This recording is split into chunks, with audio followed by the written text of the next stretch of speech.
Okay.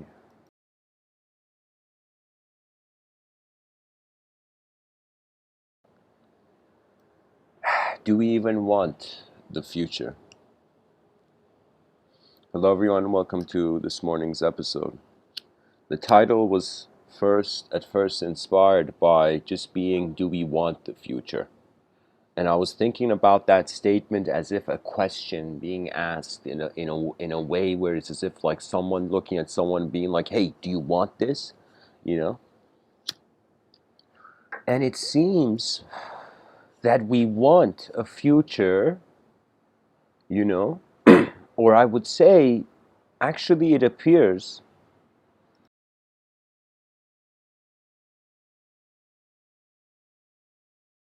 we want a pre-made future. I think it's all the shopping consumers. It's like, hey, can I order an advanced civilization from Amazon? You know?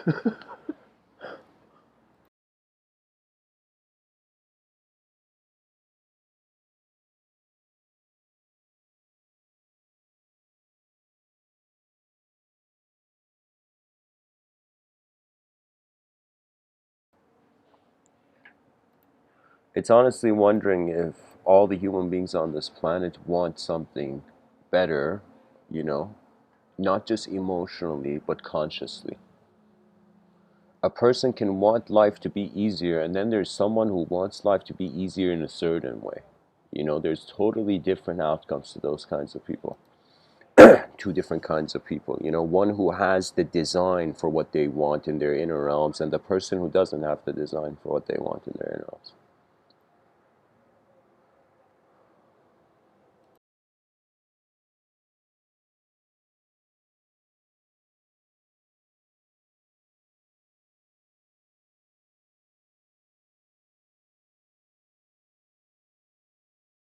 You know what it is like? It's like people are caring for themselves, they're caring for their children, they're caring maybe for their grandchildren, and then that's where the line is held. After that, it's like everybody else is just.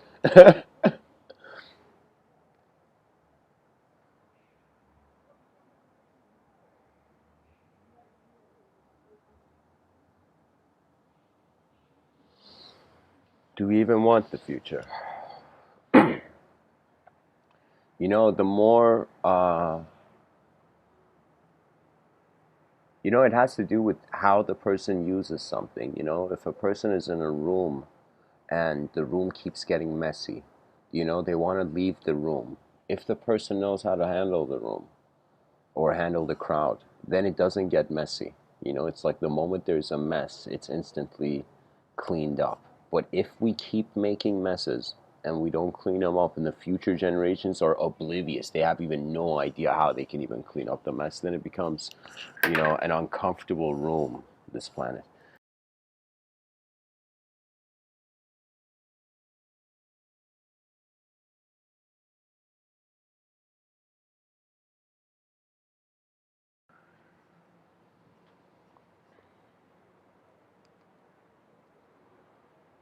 There's this idea also that when the person wants a future, it's like the future will never be exactly as they want.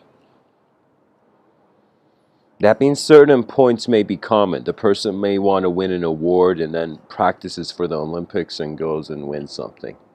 You know, but many things in life, it's like too multidimensional to even have too much of a static expectation on the result of things. You know, even when I started giving this talk, I mean, this is how it is usually. I think for most people, it's like this.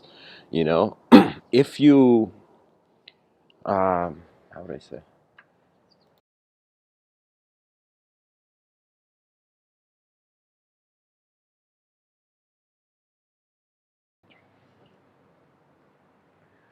It starts off with an inner event, trusting the inner event. As the person begins communicating, that based on where their attention is, their communication moves that way. What does that mean? That means I could start talking about, for example, I don't know, mechanical engineering, but I could be thinking about like something very meaningless, like flying in the air like Superman, you know? In the middle of engineering, think trying to explain engineering, but in the middle I could because why? Because the attention is not object based. The attention, your attention doesn't wait. It instantly provides access. What it is it seems like the behavior of the species, and of course I'm just one person speaking, in a universe of a billion trillion stars. I'm just saying that it's like it doesn't seem. It's like we want the future in theory, but when you look at people's behaviors and attitudes, they only want their own future. You know? That means most people are trying to find a way out of the rat race as a rat for themselves. You know? But the system still goes on. And we're human beings living like rats. And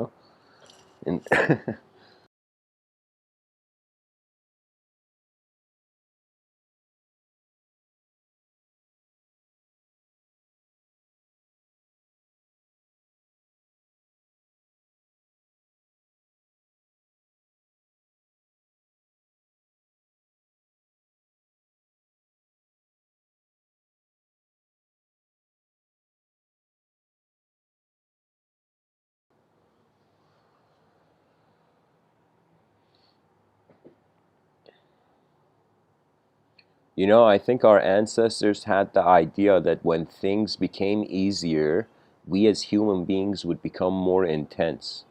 But as things became easier, people stopped trying less new things. You can say the moment you're satisfied is also the moment you stop evolving.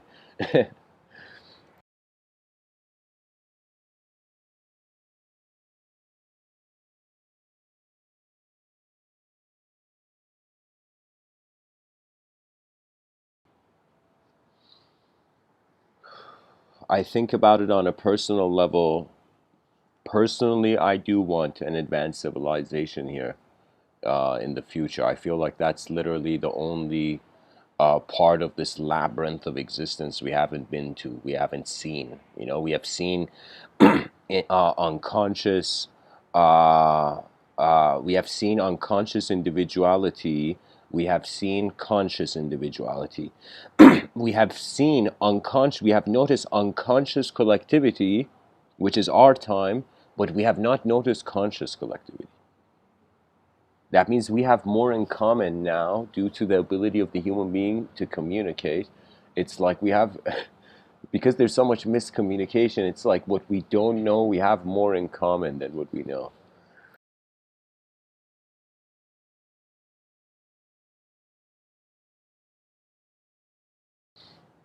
Everybody is a body, and this body comes up with a sort of innate instruction booklet, right? The person has to attend to their body.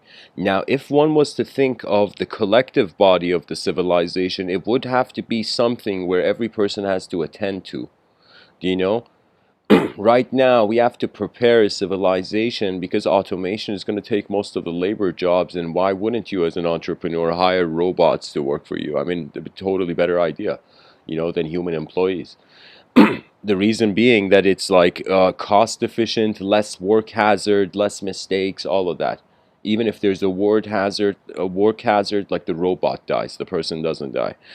So human beings are, whether they like it or not, due to the advancement of technology, being pushed and pushed to generating from their minds or positions, or to be positioned as minds.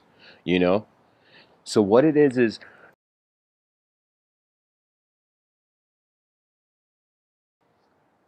our ancestors.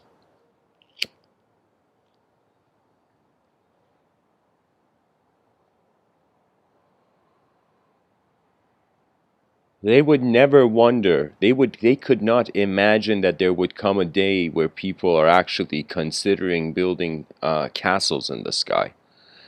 Technically a space station is a mini castle in the sky, you know? But now imagine all the cities of humanity as I've envisioned it in Civilization 2.0. If certain great transformations occur in 600 years, the sky will become our home. For the first time, man will not just be an earthbound creature. We're not just living on the earth, we're living in the sky. You see, I feel that, like, anything that makes the human being mobile, like in regards to mobility, pretty much you want physically to be able to move well, and you want internally to be able to move well as a human being. Now the issue is, in regards to how people want to move well internally, everybody is doing their own thing, because firstly we have no choice in regards to ethnocentrism, but on another side, even if we have a choice to live collectively, it's safer to live selfishly in a world where it seems like it's hard to trust. Any system, it just happens. It's like, of course, Plato did speak about an honor among thieves. That means a group of thieves, like even if think of Ocean's 11 or something, the group of thieves had to honor one another at least. You know, there's always backstabbing when but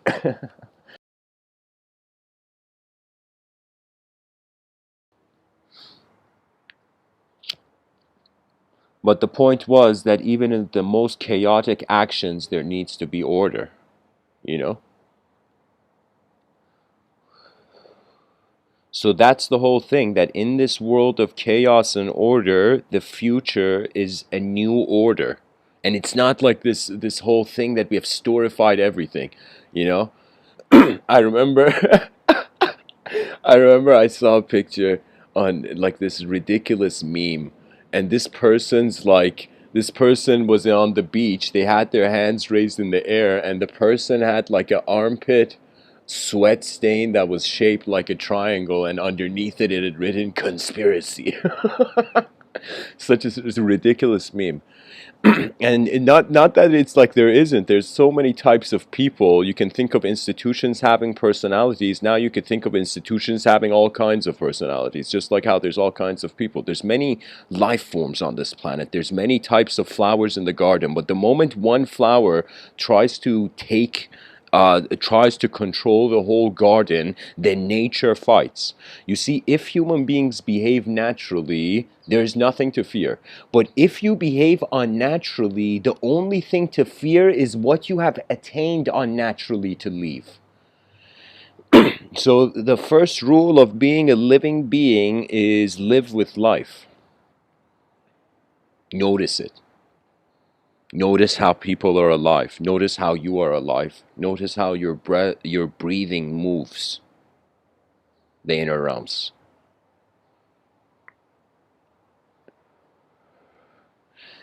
In the chat section, Mateo says, as long as the universe is shrouded in mystery, there will always be an incentive to learn and know more, even at each advancement. The idea that people would get less intense, I'm not too sure. Oh man, this idea about people getting less intense. You think you give a person a sword now and tell them run into a battlefield and fight a medieval war, the person can? Nowadays, our intensity has become so low. If you give a sword to a person, the person's like, I don't like how it feels in my hand. But back in the day, if you were like that, it's as if you hadn't understood the value of your kingdom. The moment you take away the collective honor of any community, you can conquer the community.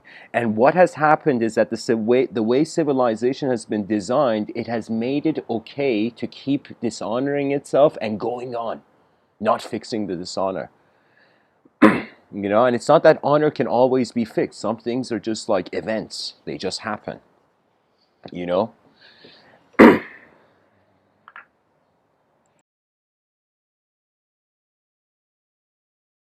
Honestly, if we were gods, if we had full control of the world and the self and everything, as the mythological notion of God in some sense was an implication of, we would see, like, there would be no, I would tell you, like, if you it's like there would be nothing to lose.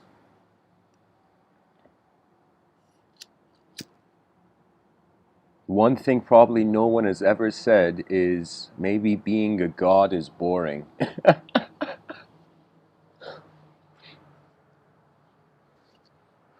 Because what can eternity do?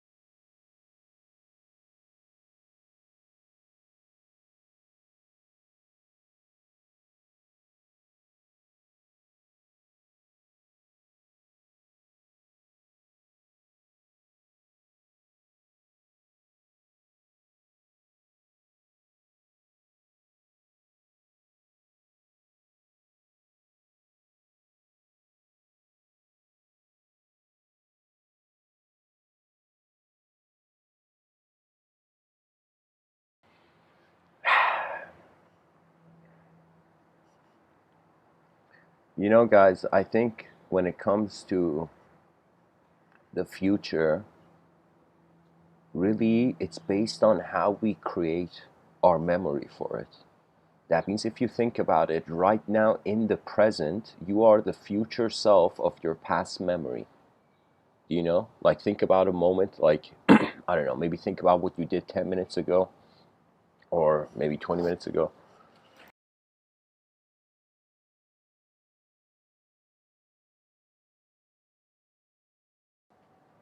It's like every moment we're becoming the future self of some past self.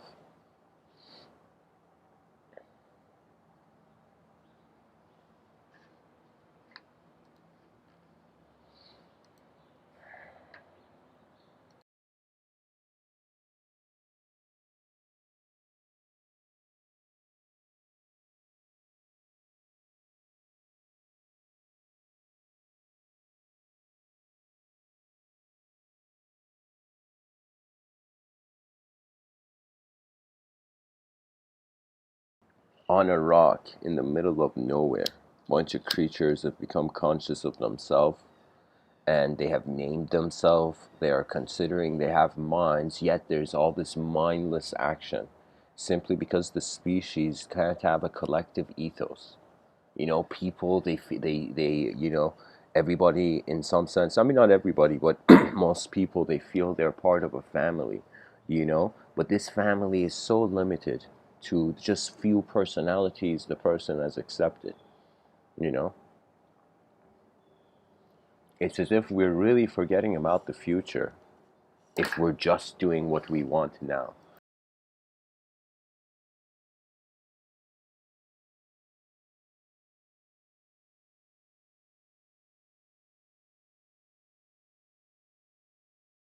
It's a strange um, time. I think about it that the human being finds peace from suffering when we receive the moment, when we receive life moment to moment. Do you know? That means when you realize all of life is just one collective event, the association the person has with what they have identified as just a part of the content of their moment, it goes away, that identification. So, what I'm saying is that if we want the future, we can't just be, in the here and now hovering. There has to be a design, you know. That means when the person is thirsty, they go towards water, you know. When Earth isn't advanced, therefore it's thirsting advancement. But the issue is people's attention is more on the individual self. People are way more focused on how to be individuals than how to be collective. Look at just the way everybody, like, it's as if we want to be actors in a temporary film, cultural film, rather than actually building an advanced civilization that has a chance towards the eternal, that has a chance at the eternal, that which to the human species would mean continuity.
Albert Einstein says the definition of insanity is doing the same thing over and over again and expecting and wanting different results.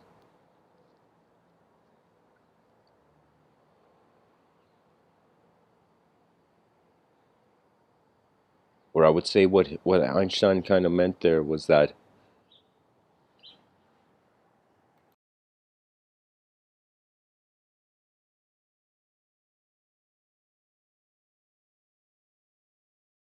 if nothing changes from your past approach, then it makes no sense to get a new result. That means if the person is not evoking a new effort in their own life, if they're not choosing to move the attention,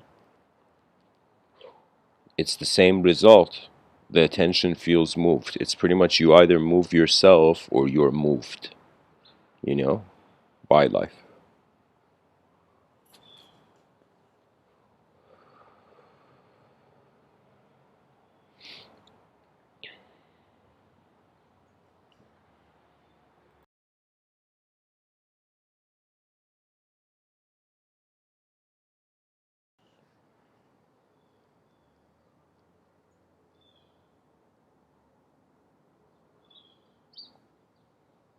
If we truly want a future, we can't act like we're satisfied with the present. And even though this may appear counter to maybe non dualist thought, but I am telling you, non duality has no purpose. The game of purpose is only here. That means it's like right now we're on a soccer field and some people are sitting in the middle of the soccer field acting like they're on the bench. And the coaches from the sidelines are shouting, "What are you doing sitting in the middle of this field? What are you doing trying to renounce the world that you entered?"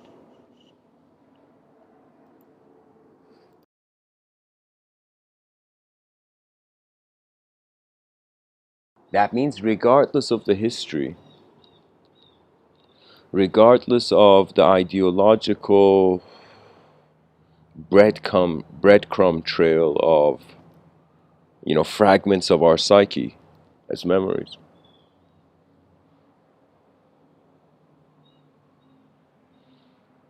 I feel what's happening is responsibility is being required. That just like a tree grows and reaches a certain natural point, then it gives fruit. And it's something simple as that people should stop wanting things in a natural system faster than the speed of nature, you know? I don't want to say not wanting it faster than the speed of nature, because sometimes the person may just say that they are nature, and if they think fast, that's nature thinking fast. But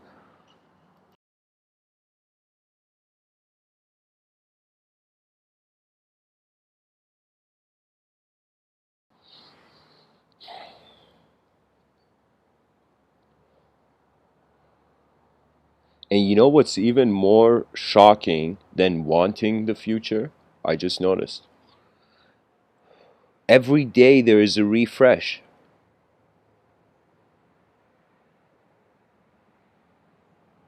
That means when the person sleeps and wakes up, they feel it's a new day. They feel like a new self to themselves. That means imagine there was no such thing as sleep, how chaotic life would be.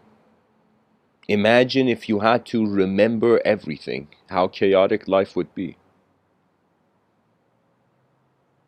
But in a system where a creature can't remember everything, at least the one thing that makes sense is that it's a workstation.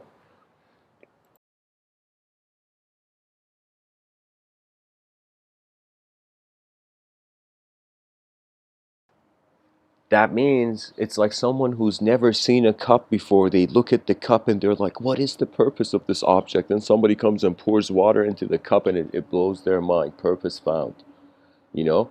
But afterwards, regardless of even if the person looks at the human design, it's like, okay, so I'm a designed human being. I'm designed to physically move. Therefore, the purpose of life is in how I use this design, you know?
Guys, I'm just thinking how much of life is being hoped for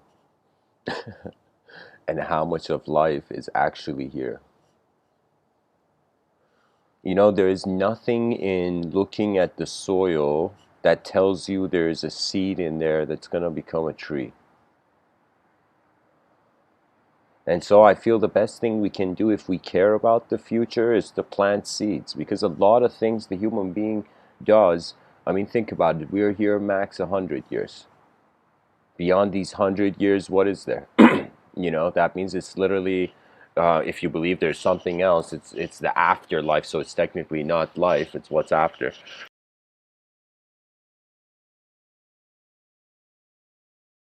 And if there was no afterlife, the effort is stops right there for with the human story.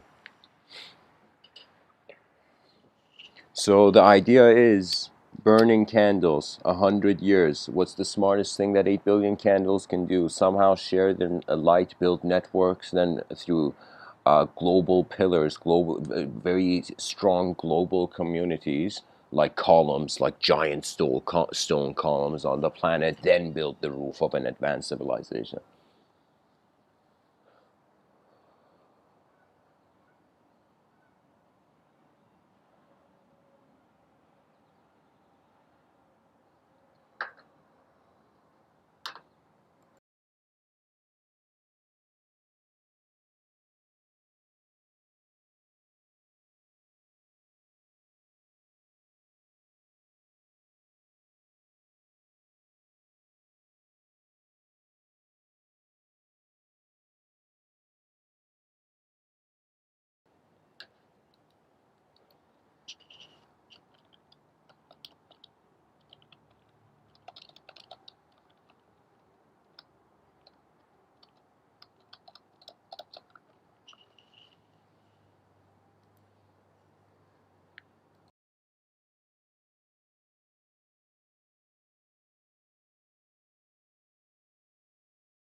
Let us think of the outcome of both possibilities. If we don't want if we don't want a future, we don't prepare for it, we don't care for it, we don't live for it, we don't contribute any of the energy that we are to it.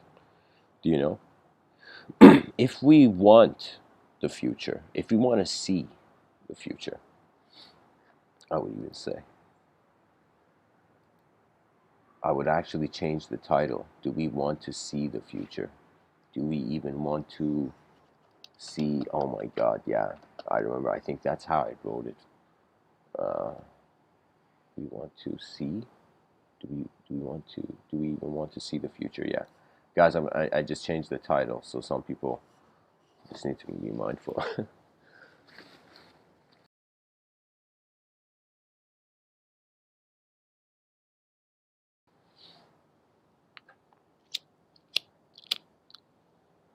I feel the individual, the inner realms of the person, convinces them out of collectively living for the collective, I would say.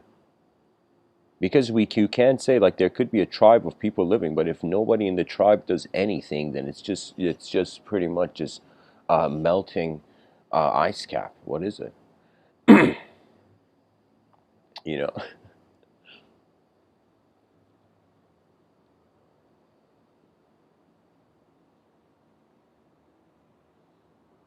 that's the issue. That we have dishonored ourselves. We have detached from a collective story that's possible, and people are becoming artists of a broken world from the distance. You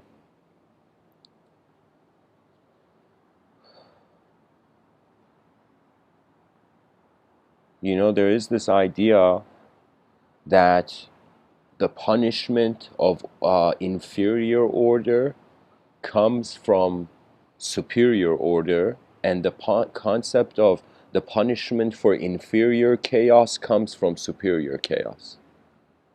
There is that sort of idea.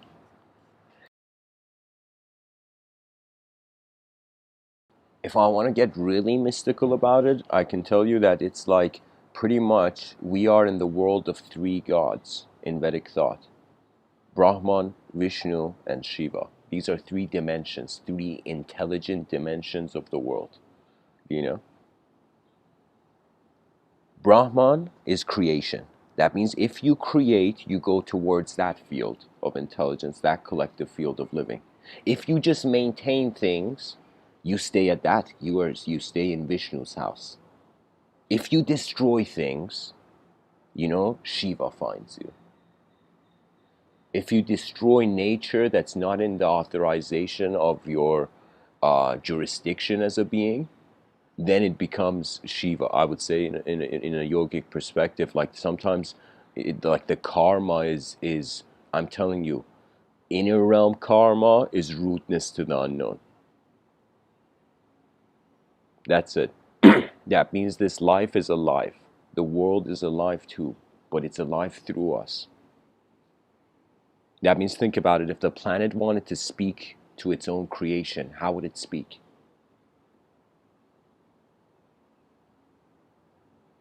It wouldn't need to.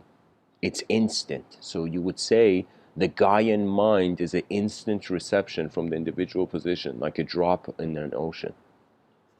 Kabir says, many know that the drop merges into the ocean, but few know that the ocean also merges into the drop. As much as there is an individual will for allegiance, there's also a collective will for allegiance.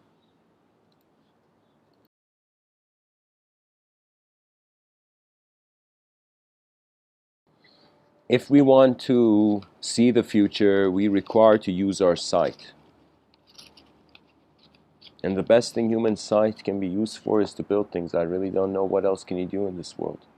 Pretty much you can either create stuff in your outer realms. Even movement is a sort of creation. You could see dancers and they're like, okay, that's a sort of art form on its own.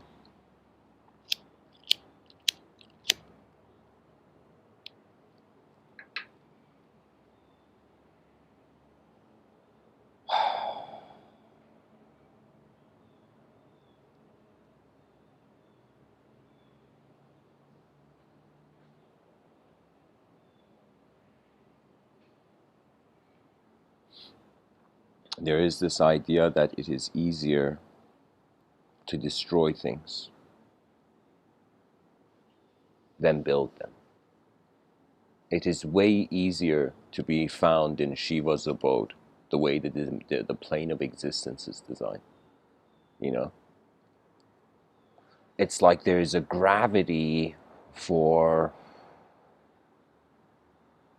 from a Vedic standpoint, transmigratory solar attention.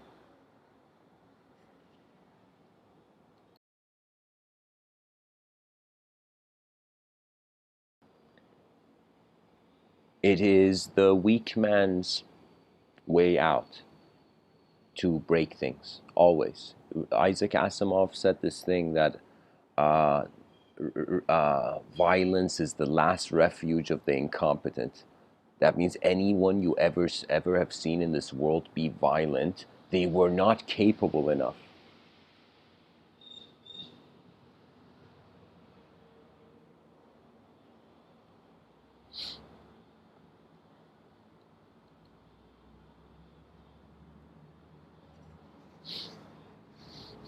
Bon in the chat section says, Mr. Within, there's a problem with your argument. People are not intelligent.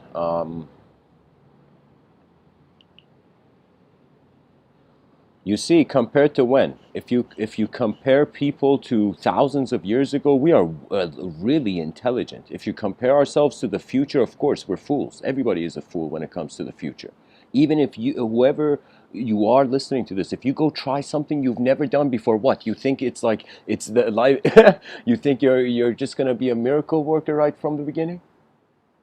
Like I'm telling you, this is one of those things where you become the fool, and that's the invitation of the craft. You see, there isn't any stupid people compared to, if we want to think about it, actually, we are the most intelligent species. We are the best chance this rock has, you know?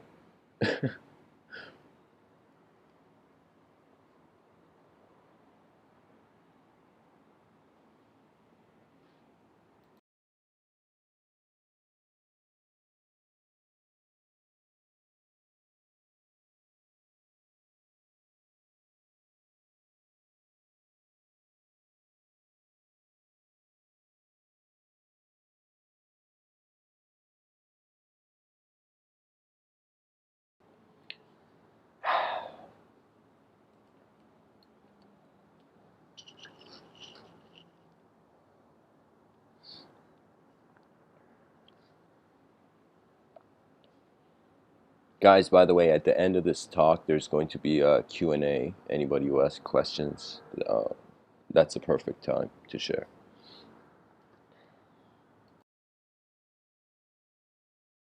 Bond says, Mr. Within, you're wrong to be optimistic.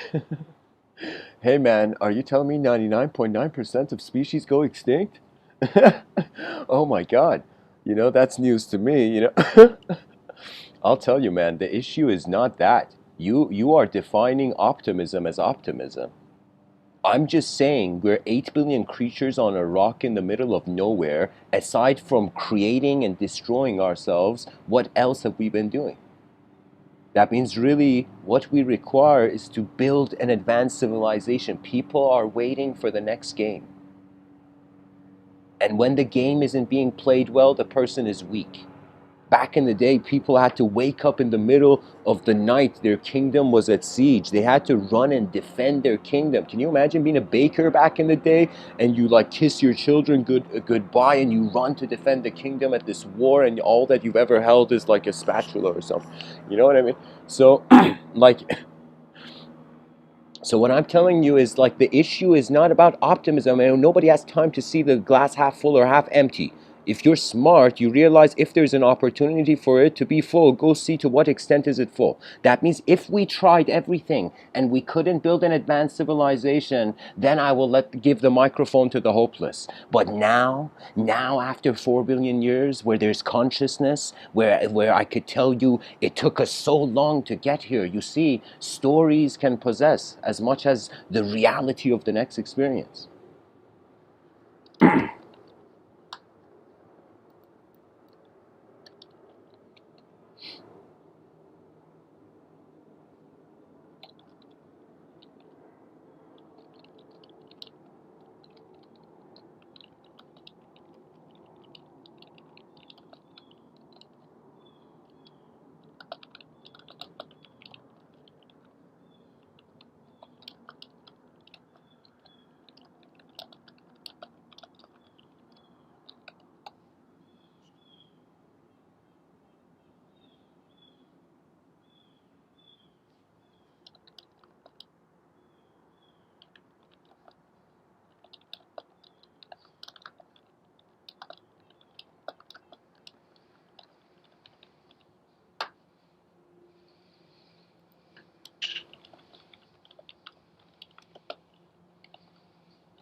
Okay, guys, so at this point, I'm going to continue with the talk.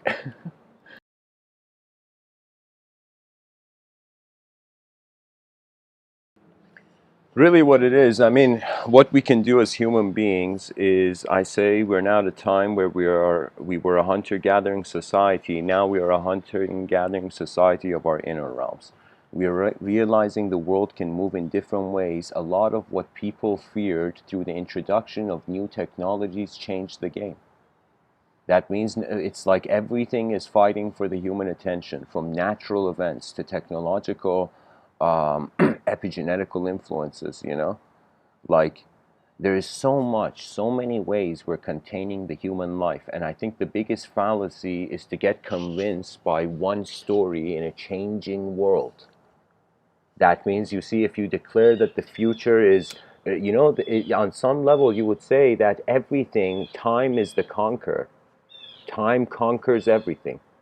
Human beings can do the most cruelest actions, the most foolish actions, do whatever, try to put each other in their place, but they will realize at the end we break. We are not designed to be eternal. And it makes no sense that something that has been building for so long, you know, a 4 billion-year-old science project, we don't attend to it because we have a bad view on it. You know, it's not enough. There needs to be way more effort. The question is way more complex, Bond, than how you have accepted the world to be.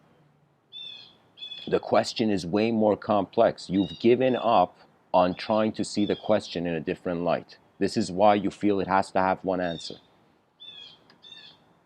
I will tell you, nobody is themselves in just one moment. We are travelers in a space-time continuum. We have developed language. We're using it. We are using this language to classify. We have built institutions. These institutions, we should be glad that their dark sides are coming out. Why? Because the sooner you get rid of the dark side, then the bright fields will be accessible. You see, it's really, we are two kinds of, there is an inner self and an outer self. The outer self is based on your physicality and your voice, you know?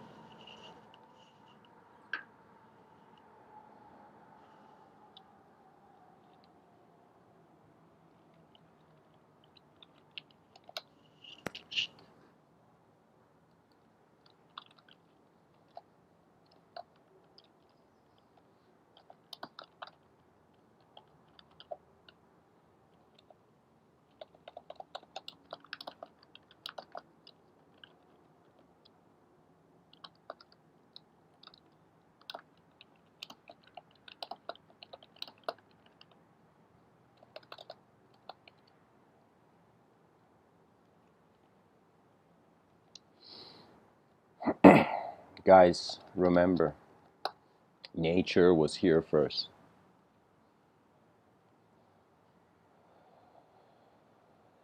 I would say this is the best way I can define it. Perfect. I think I've been waiting a long time to be able to say this in this way. Most immediately, when eyes open in this world, there are, let us say, different technologies accessible.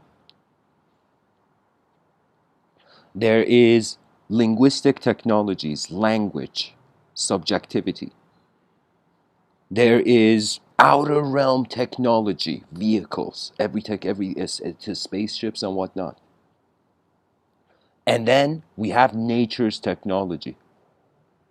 That means we have access to three types of worlds. We have enough references to build an advanced civilization. We have enough differences of dimension. You see, sometimes people, when they get tired of wanting a solution to things, they want an answer instantly. I am telling you, that's noobery in wisdom.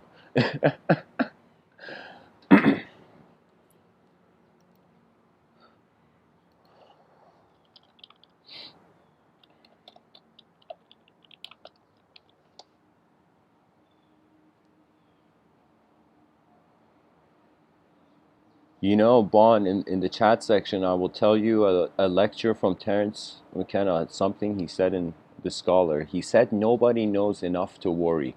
You think you know enough to worry. That is the issue. Yeah, it's like we have to surpass video game mindsets, you know? Now we're being ushered into the realm of minds, you know? It's like, think about it. Human beings can change based on the information they get exposed to.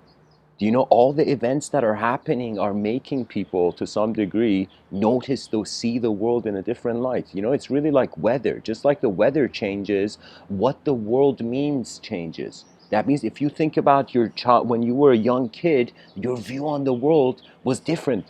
When you think about who you are now, your view is different, and you think in the future it will be the same. Sometimes we have to allow ourselves to change. In a world where it took 4 billion years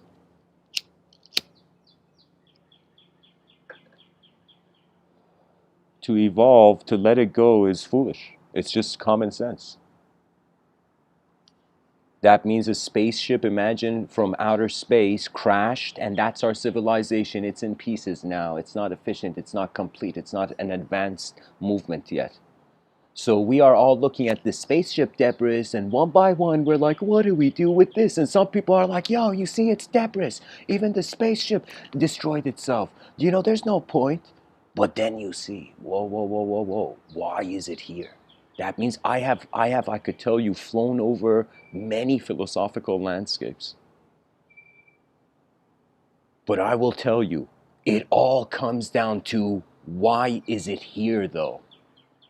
That one single point renders all chaotic resolution to the world as foolish. Because the design is accessible now. We can hear the sounds of birds now. So you see, people have to realize that you're not just one type of person. In Japan, they have this saying, they say the man is the room he's in. If you think about that, your state of mind is not just based on how your body is.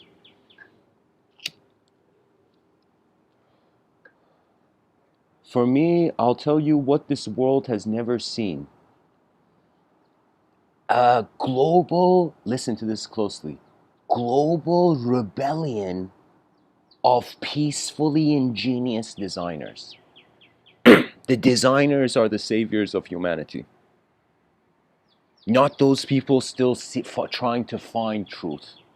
It's like, think about it, that you found truth. Okay, you got it. Imagine every person was perfect. Yay. You know, imagine perfect utopia. You know, imagine we got a good job sticker. You know, what then? You see, it's no longer a game of optimism. And it's like, you see, it surpasses that. It just becomes like, okay, I'm I don't know, at least in my mentality, it's like, I'm alive. Let's see. Let's see what the greatest potential is before the eyes close. That's it. That's it. Just to be able to see it. You see, that's it. That means if there was somehow right now somebody who's like, okay, you want to time travel, if there was a time travel machine and I could just get on it and just get a nanosecond glimpse, just get one glimpse of how the future look like. Do you see what I mean? I would do that. So we are not doing that though. We don't realize that we have to build the time machine. And not that time machines are possible. I mean, I have a whole theory on how time travel is impossible.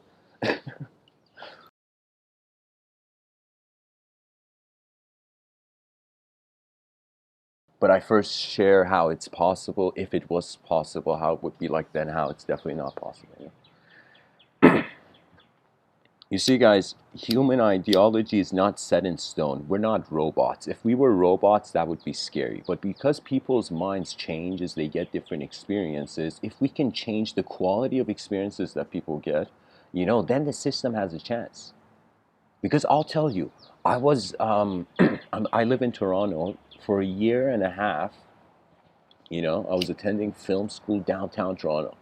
And I would just let the break come down and I smoked cigarettes and I would just watch. I would watch the city. I would say, all right, let me watch my city. And do you know, it took me maybe 2 weeks to numb myself to the endless people that would come and, in some sense, ask, like, endless defeated people. I'm telling you, this world is a very strange place. It's a very strange place. That's the healthiest approach. It's strange.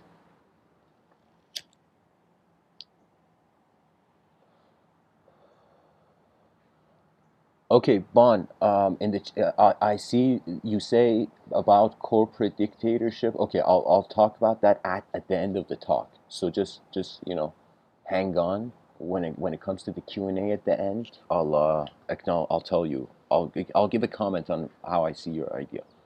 But I don't know, guys. New ethos.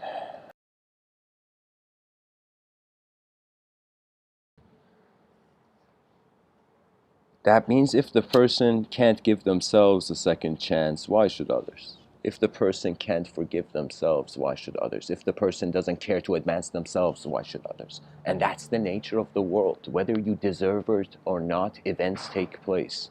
And we are a journeyer, you know?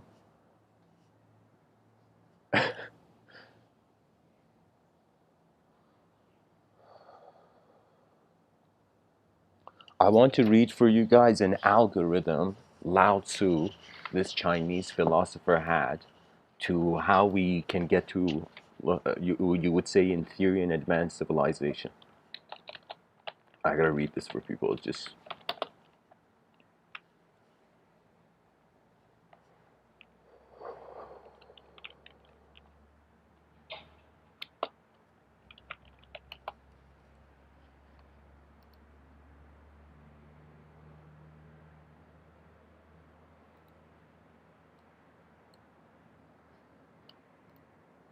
guys, I'm just looking for the quote. Hold on.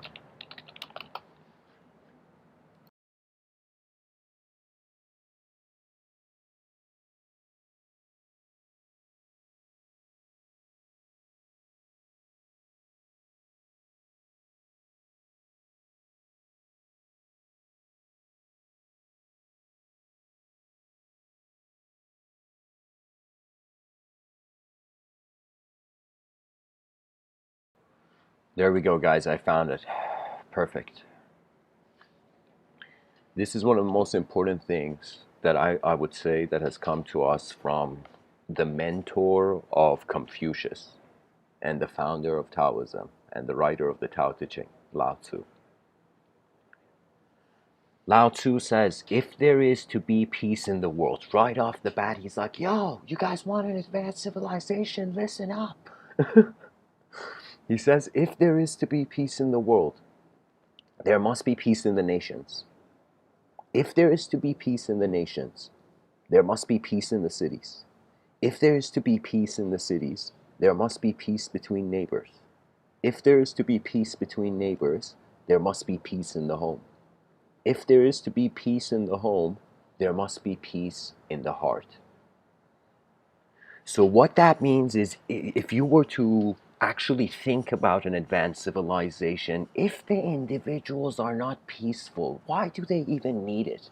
That means if you want to destroy the world, why do you even need to do the world to even destroy it? Do you know? Because the outcome of it is not it not being there. You know, sometimes we have to scold the rage of our inner child and just go lie down on the grass and feel for a second that we're a natural being here before language possesses us towards action.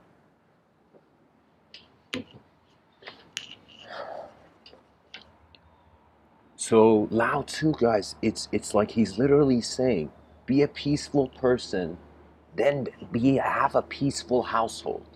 That's the most important thing. That means all those you can say let's say this is a pointer for an idea just to share for modern parenting. There's definitely way more expert ideas, but I'm just sharing that the idea is that you don't show anger to your child.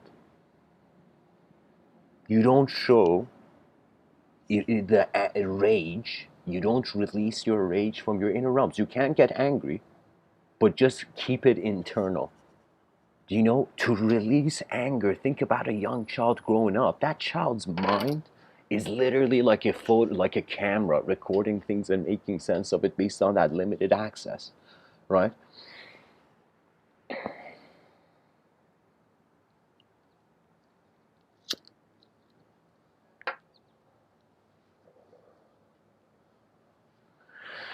We have to crawl through the mud. as we get out from the trenches.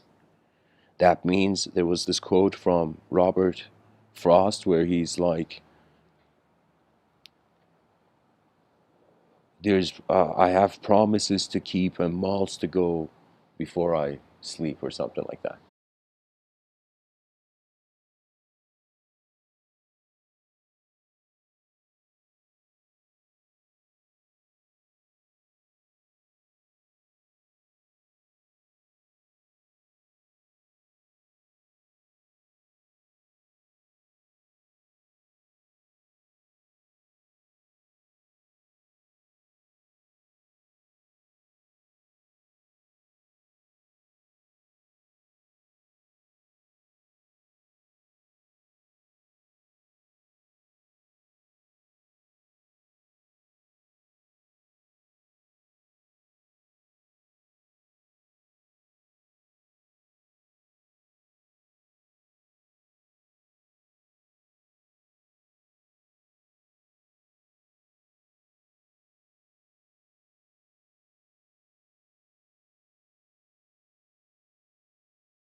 Okay, guys, the streaming software disconnected.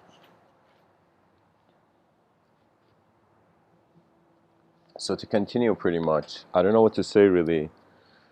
Aside from, I have this feeling that what's missing from the picture of human civilization is something to run towards.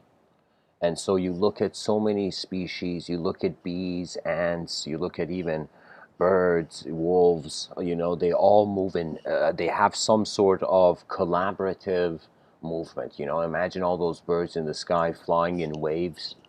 You can say it's like we're missing that from the human being. And what's really missing is, you can say, the behavior is kind of there, like the bees are there, but the hive is missing. I would say that's the coolest analogy for an advanced civilization. The bees are not building the hive. They are some want to destroy the hive, whatever of it. I would say not destroy. I would say, instead of advancing there is a hive. Let's say we've built some hive, but it's not the most advanced hive. You know, simply because a majority of the bees are not going along. Let us say, with contributing to building hexagonal kind of, like, it's like the hexagonal contribution of the individual bee to the advanced hive is missing.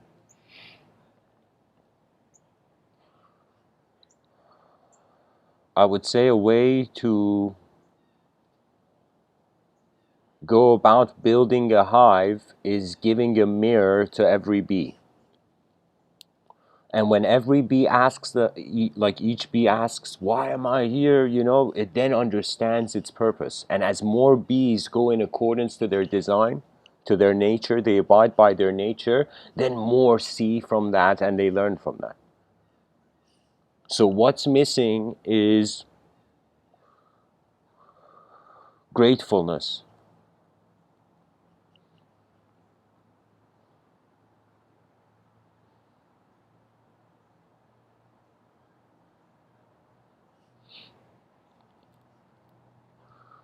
I would say that in my school of thought, somebody suggested optimism earlier in the chat section. I would say uh, it's not optimism, because the evolution is inconceivable. That means it's like you're optimistic, uh,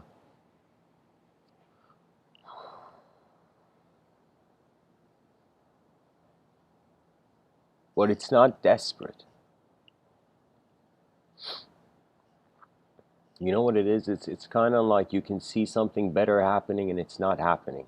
It's like you've parked your car. You can see yourself parking it. You've parked it in a bad way. You can see yourself parking it better in a better way, but like you just don't care. And that's the attitude that's causing the suffrage of society.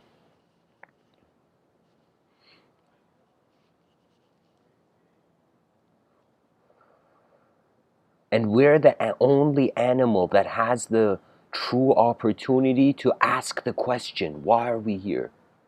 Most animals, they don't ask, they're in parts of the environment. But we are that species that noticed itself separate from the environment. We ascended into a subjective position of mobility, and that subjective position is unknown. And so because it is unknown, the optimist and the pessimist, they're both wrong. Because it's like you don't know what's going to happen to this cup that is half full and half empty. You don't know if some nature is going to drink it or it's going to fill it up. You know? We have to build a civilization where I would say this would be a vision of an advanced civilization where if the individual made a mistake, the collective wouldn't. That means a civilization that was so advanced that when a human being made an error, the civilization would not come to punish the human being, but would come and give options of efficient routes the person can take. You know? We are either living as an object, and so we can, you know, if you want to just live as an object, go into nature, and most likely you are in nature, you know. But if you want to live as a subject, which is a rare opportunity of humanhood, that means one thing I'd also realized spending time in nature was that, oh my God, we're so advanced. That means it's like a person sits on the grass, you know, and then at the same time, the comfort of their bed is also there in their mind.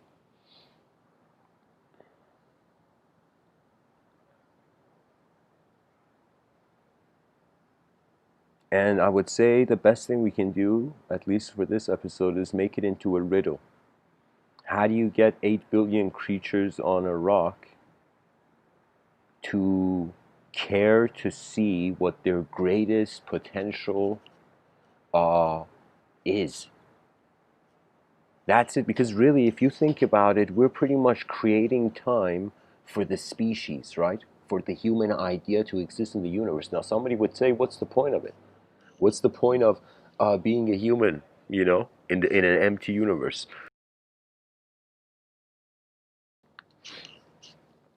And I'll tell you, the point is that it's a roller coaster ride. It's one of the rarest opportunities, and it's mysterious. Nobody has the same DNA, you know. I mean, on some level, it's really a journey. I could tell you my the way I think about knowledge. It's not like it's like books in my backpack. There is something about life that if you can't accept change, of course you will break. That's just the nature of reality. Bruce Lee has this quote. He says, "Be like water, my friend." He says, "Be like water." And if you think about it, water can gently go between the river rocks, or it can crash like a waterfall. An advanced civilization will not care about, you see, here's the thing. Now it's like the civilization is okay. You know, we have become so desensitized that when people walking, when I was in downtown Toronto, do you know how many defeated like people were just on the ground? They were just on the corner of the ground as if the person had no responsibility. It was as if it was a soul that had given up and was just waiting on the ground, you know? And so I realized it's like, what is this? And it's very fascinating because it's like people, all kinds of people walk in this life. There's so many different kind of plants in the garden, and to create even one educational system where all these 8 billion plants think they all have to, you know, be the same kind of plant in society. Who says so? We have to liberate our society by already acting as if we're in an advanced civilization. So the solution to an unfree world is that at some point from somewhere in that system, freedom has to come. That's the only way. You got to pour freedom into an unfree world. Pour it, you know? Like a cup of coffee, you know, you got to pour your freedom into your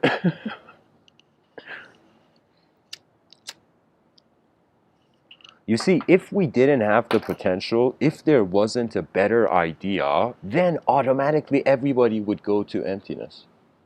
But because there is something we still can do, we talk, you know?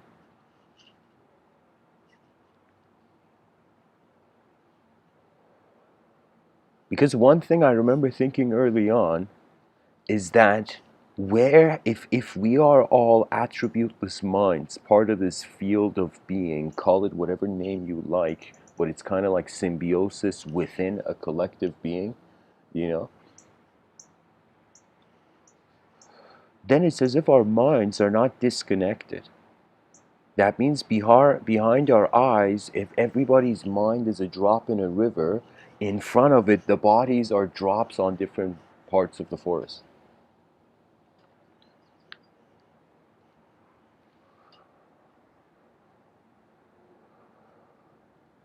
I remember this was a year ago. I was sitting in the porch, on my porch, and I can tell you I had a moment where in my inner realms I fathomed the most chaotic version of me and the most ordered version of me. That means I tried it. For the first time it had occurred to me in this life, I have never consciously attempted to wonder about what's the most chaotic version of my own self I can fathom. No restrictions. And then I thought about what's the most ordered and excellent and incredible version of myself. And I remember I was sitting there on the porch, and in my inner realms, just like how a person can just close their eyes, visualize something, and keep visualizing and open their eyes, similar to that, in my inner realms, open in the outer realms, I saw the two versions of myself, a chaotic self and the most ordered self. My mind instantly animated it as if it had preferences before, you know? And the chaos and order were looking at each other, and I was looking at them, looking at each other. Then they both looked at me. And I realized that I have been the source of the interpretation of all chaos and order in my experience. That there is ideas out there, but the ideas that come from within, there's some moments it's like urgency, it's the power of command. Again, think of like that metaphor where the kingdom is at siege and everybody is being charging to hold the lines, you know? So that's the thing. That's the inner intuitive command. When you realize what you have, then you live for it. But if you don't realize what you have, if you feel you have nothing, you will treat the world like nothing and you will miss out. We must now seek not for outer treasure, but for inner treasure. That our inner realms await us. Every person is a unique mind. Every person is an antenna.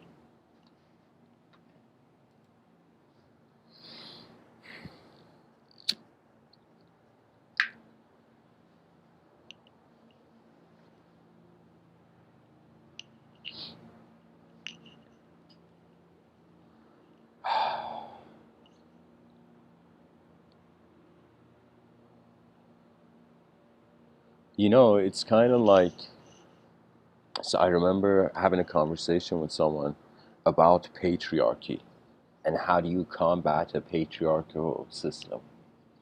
And I could tell you that the idea was like, it's like the person's trying to fight fire with fire and wondering why the world is burning and they didn't find the peace they want. You can't, it's like, you know what it is? It's like someone with, it's like there's a forest fire, all the firemen are there, and then some guy comes up to the fireman before the firemen turn on the hose, and he's like, I got this, guys. And the guy has a flamethrower. All the firemen suddenly become football players and they tackle this guy. You know, they take the flamethrower away from him.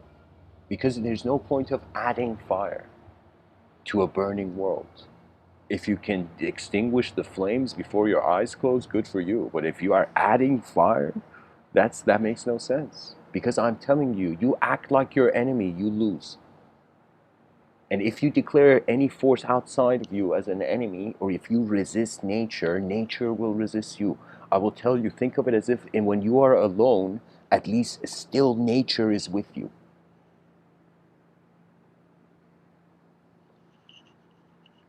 What if one day you realized, like Meister Eckhart, the same eyes that I see God are the same eyes that God sees me? What if we realize that ideas cannot own the unknown? It's a design problem, no longer a physical problem. It does any sort of physical. Let me tell you, at least this is my opinion. I feel violence is the fool's game. That means literally violence is like you let the fools go and fight and you watch from a distance. I mean, like, do you see, or if you go into it, you break. So there has to be tactical strategy. There has to be a prototype of something better. A lot of people want to change the system, but you ask them, what would you replace it with? That's when they suddenly become passive. I am telling you, you have to know where you're stepping to before you step there. And people want change, change, change, change, but it's like emotions of children with bibs on. Do you know? It's like that's the way we're treating civilization, really? Then I'm telling you, the advancement of the human being is ultimate forgiveness of the ignorant. And then efficiency, add efficiency. And it's like pretty much what it is the peaceful or adding way more dimensions, you know? Than the destructive. And if we get that algorithm going, if we get something where the human being's like, yo, it makes sense. I'm part of a species. Oh my God. Maybe I should care for this. Like when that when that enlightening moment comes, then you'll suddenly realize, like it's like if you want a masterpiece, take your time.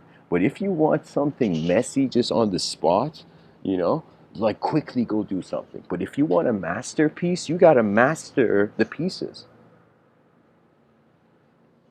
You know, this is why it's in some sense I would say it's too easy.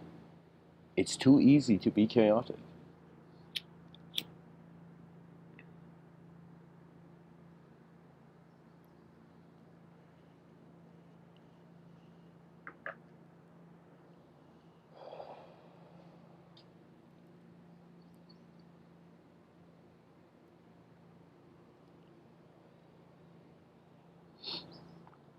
Someone once said, you want to know the person who gets angry, they lose. And for a long time, I wondered why. Why do angry people lose? Do you know why they lose? Because they forget they're here. Their inner realms possess them with the ultimate validity of the world. This is why when you wonder where does the energy of the angry person come from,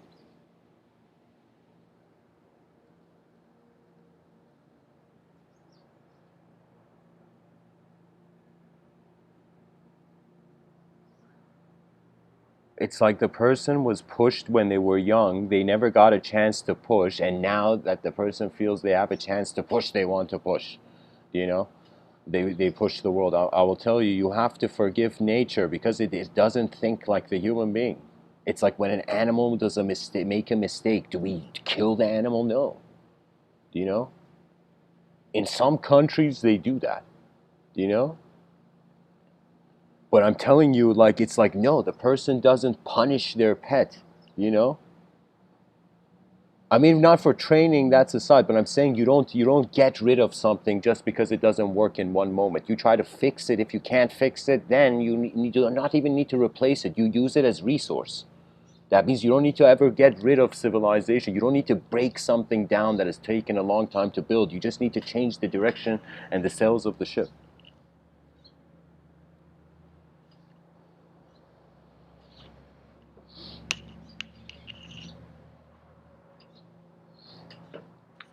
So anyways, guys, care for your world. One thing I wanted to say about Lao Tzu, if I can find it, just hold on.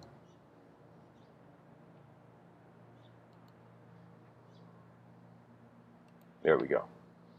When Lao Tzu says there must be peace in the heart, home, between neighbors, cities, nations, and then the world, I thought of this if we were to actually use this model that Lao Tzu has, that would technically mean the goals of human living are kind of suggested, where you need to, I don't know if people want to write this down or not, but Anyways, you need to first win. Think of this way. Think of victory as a series of battles. So the first battle is with your own heart. You have to be able to be comfortable with this most simplest version of you that doesn't want anything from the system, and to be comfortable with the most complex version of you that wants everything from the system. You have to be content with the self. That's what it means, peace in the heart.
Sorry, guys. There was an interruption. Anyways, to continue. So pretty much, where my attention was that the person finds contentment with their self. That means you got to find a way to navigate and pilot yourself, your most immediate self, what you are as a being to yourself. You have to be comfortable with what you are to be able to use it. You know, think of the master swordsman. The master swordsman was no longer thinking of how the sword was in his hand. He was just looking at the opponent at that point. You know.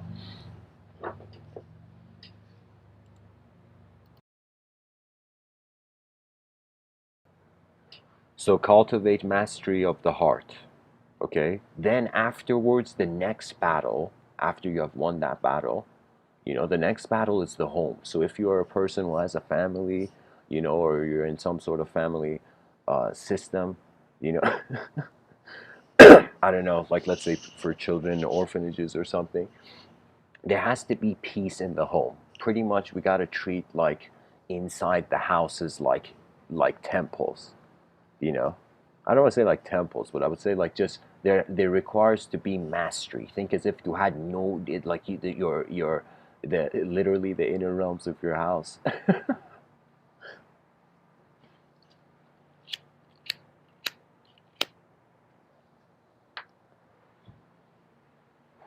Peace in the home, mastery of the household, of the space, the most immediate space the person is in, the family.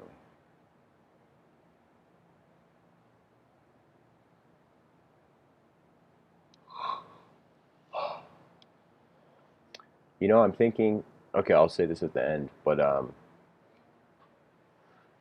after the person is at peace, as after the home is at peace, then there needs to be peacefulness between the neighbors. The only way this happens is if there's tolerance for communication to build new ways where the people can interact and value each other, you know?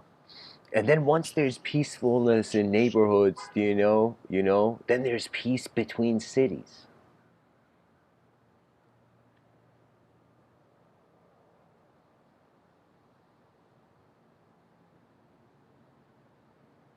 That means think as if as an advanced civilization, we're going. Suddenly, no individual person was feeling was in an inefficient position. No household was in an efficient position. That would mean children were being raised in excellent conditions. No neighborhoods were in conflict. That means interaction between human being had moved to a more advanced level where people are living as advanced, gentle minds rather than vicious, foolish, savage bodies. And then we go to the peace between nations. And what does that mean? That means nations like people need to make peace. That means nations, there is an easy way. But the easy way, if it's not cared for, then there's only the hard way left. A unity. That's like, I'm sometimes grateful for the United Nations existing, as a concept. Like, it's like a reminding every world leader, hey, what does the United Nation look like? You know?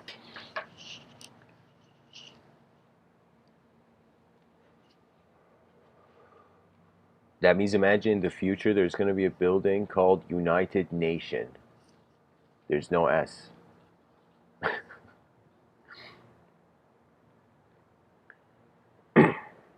And then, if there's peace between nations, then there is peace in the world, as Lao Tzu tells us.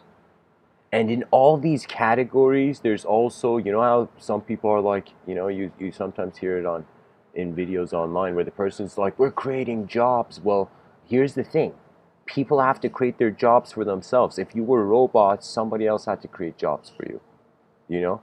But now we're in a moment in time where you can move yourself, and you can also move way more than yourself, And those are opportunities, strangely.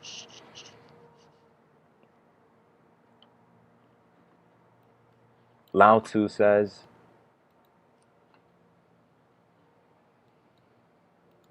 if you are depressed, you're living in the past. If you're anxious, you're living in the future. If you are at peace, you're living in the present. Now I'm telling you, we live in the present, and we can realize that peace, and from that peace we build the future.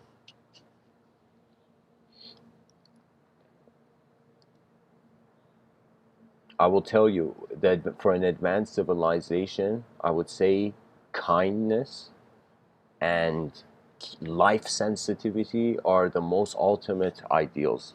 Why? Because we want to protect the nature of human living. We're our inner realms, I will tell you, due to this massive information load, like rivers of information being accessible, the person is not going on journeys to transform to attain the information. There is that too. And so it's really, I think, no longer a situation where the planets are made for students and teachers. Like, it's like, okay, it's like we're over that.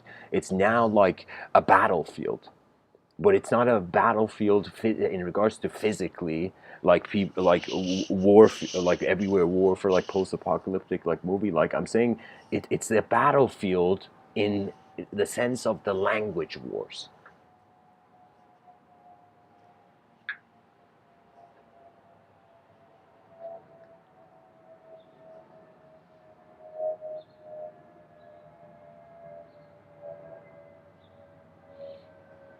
For me, there's two types of wealth. There's one that is temporary, and there's one that's conditional, and then there's one that's unconditional. That means there's a wealth that's based on like where the position the person is, and then there's a wealth, think as if like a president of a nation, and then there is a sort of wealth which has to do with how much you actually see from this life while you're in it, you know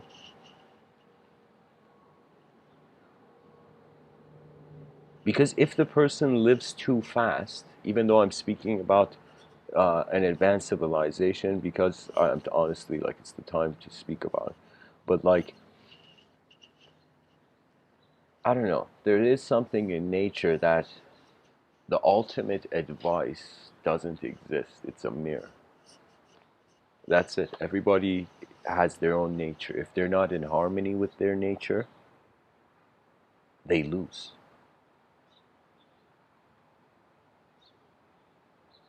Sun Tzu, in The Art of War, a very unique book, I would tell you.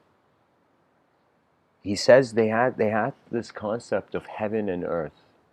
That means the general on the battlefield was not just thinking of the other general and the circumstances like a chess game on the battlefield. The general was also looking at the relationship of the heavens with now. And so higher ground, I would say there was more heaven than earth. Morihei Ueshiba, the founder of Aikido, he has this thing, I don't remember the full quote, but he says something like, witnessing the movement of the soul of heaven and earth in the moment, something like on those lines. That you are not just watching a human activity, even though you start from the human position.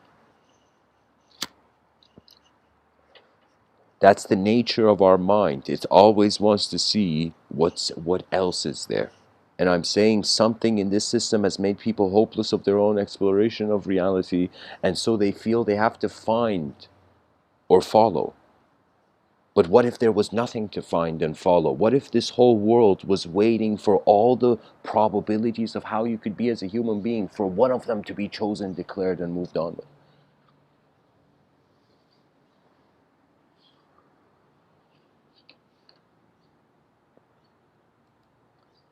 Lao Tzu says being still does not mean don't move. It means move in peace.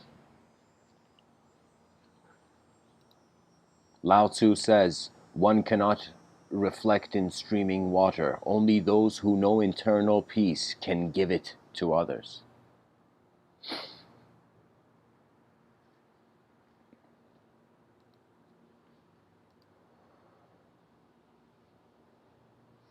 Lao Tzu says, be careful what you water your dreams with. Water them with worry and fear, and you will produce weeds that choke the life from your dream. Water them with optimism and solutions, and you will cultivate success. Always be on the lookout for ways to do. Okay, this seems like more than Lao Tzu here.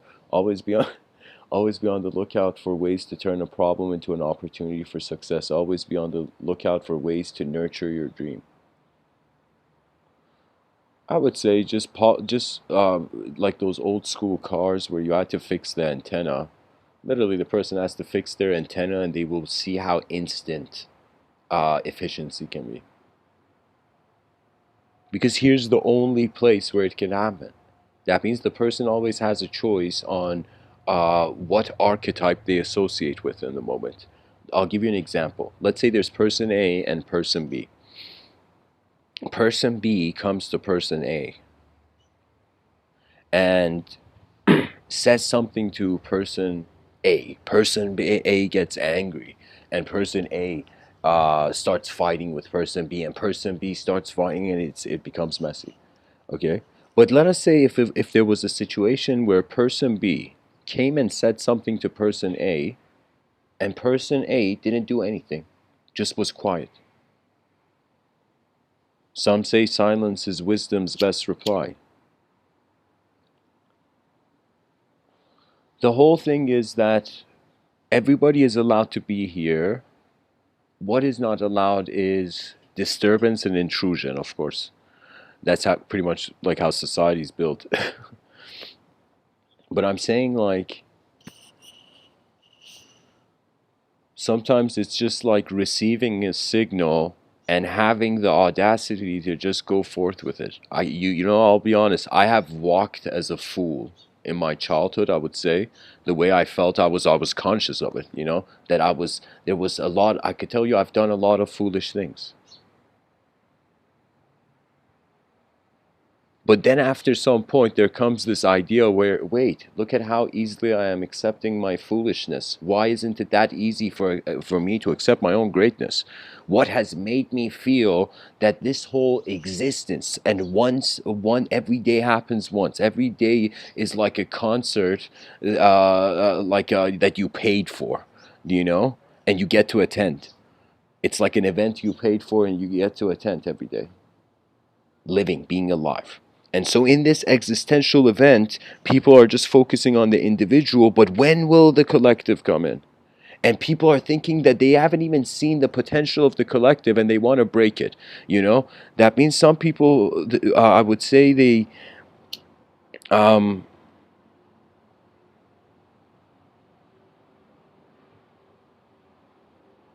only the selfless can see the moment before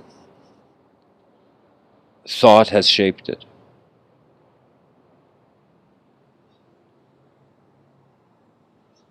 There's too much wisdom in the world. There's too many. It's like too mysterious to just want to break the system. I would say now the best way for it to happen is people acting like the kind of civilization they feel they deserve. That means if you think about it, that if you were in the driver of a bus, and people were like, "Yo, man, turn the bus around. What is this?" You know. And let's say there's a dishonest bus driver and there's an honest bus driver.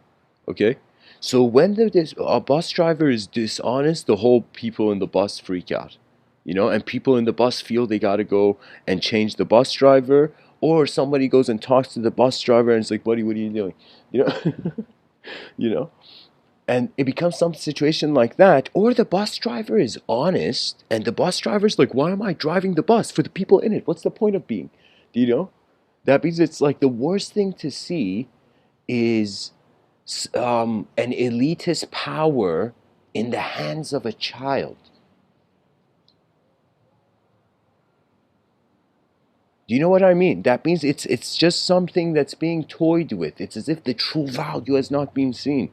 The person has not asked themselves, why are there 8 billion creatures on a rock in the middle of nowhere? And when you ask that, you start giving a shit about the world. And your life begins, your collective life.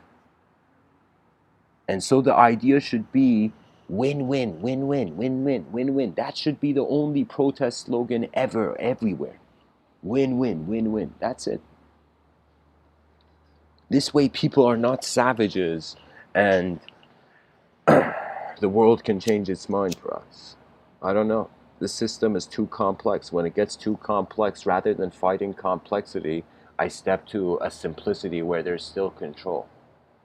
And then if that simplicity, there's no longer control there, you keep stepping back, and eventually you realize you have reached a point where your mind is watching the body. That's it. And you realize that it's not an object here only.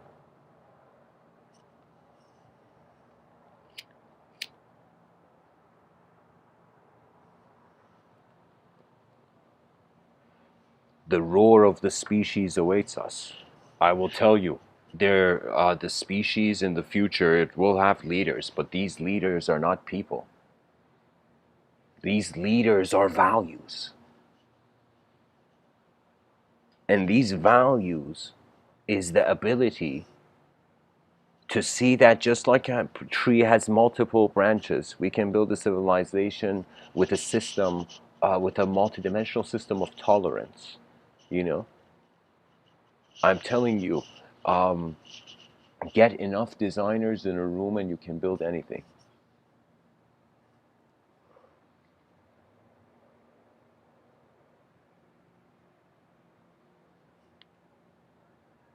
We have to care for the body of civilization, its infrastructure, like the beauty of our cities, the way we treat people.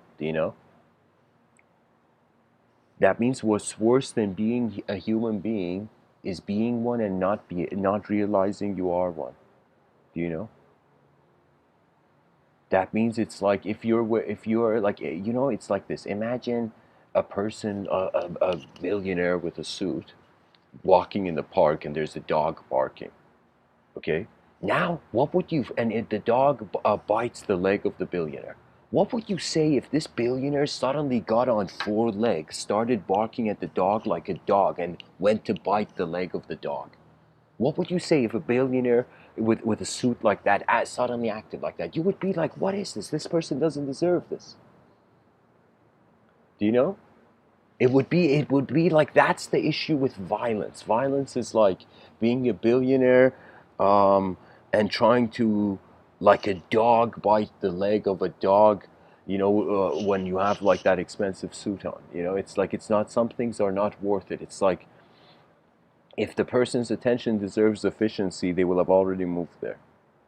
So that's the thing. Cultivate an ability to instantly notice the efficient. And the efficient, you can do it with honor, it just takes more time.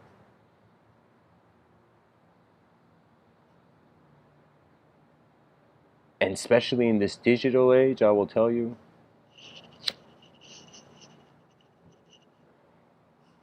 communication is the next thing that needs to advance. We have to free the human attention from linguistic characterhood into direct experience of how nature is being, how it's going forth, even.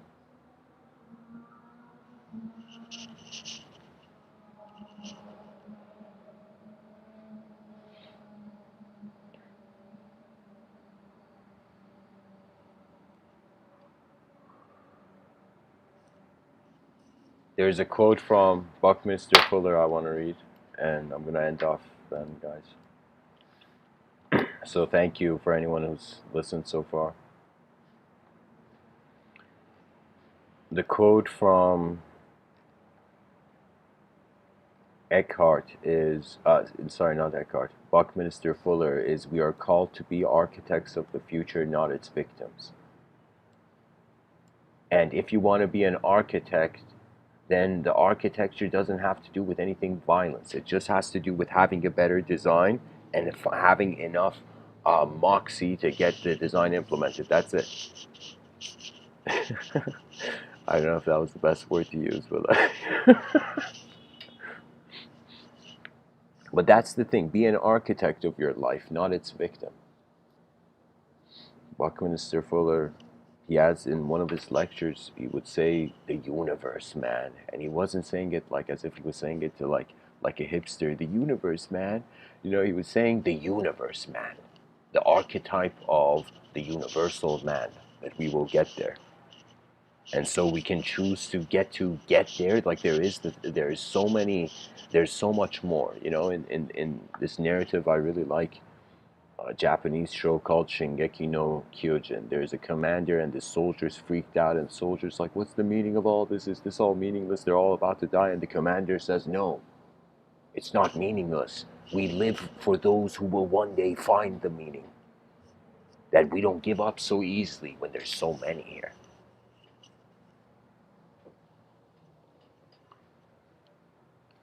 You know, I asked, I wondered, like, okay, where do we get the energy? Where do we get the strength to build an advanced civilization? And then I realized there's strength in numbers, you know? Then I just started smashing buttons on my calculator. No, I'm joking. Sorry, guys, I couldn't resist. That was one of those once in a lifetime jokes that could just, it just flies past. You know, you got to hit it on the way.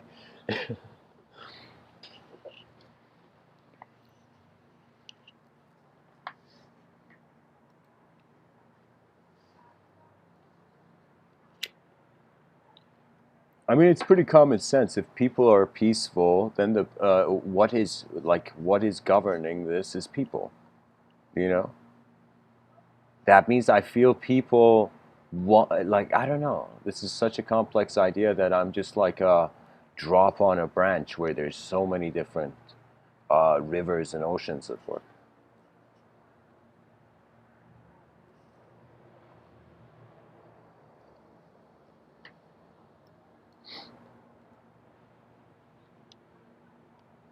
You know that quote from Terence McKenna where he says nobody knows enough to worry. When you really take that in, that means you don't know enough to brand yourself as a thought. Because the thoughts come and go. There is some sort of simple nature that's just here at work, you know. I feel like sharing a story.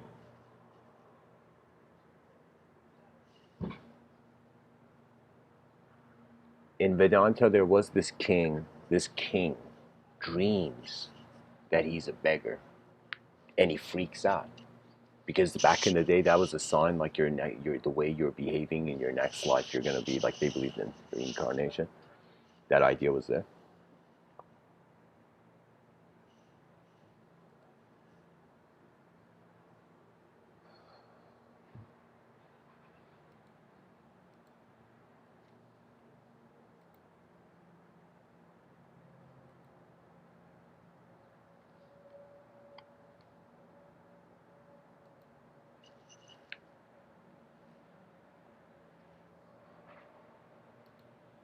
Sorry, guys, I'm just changing the song here.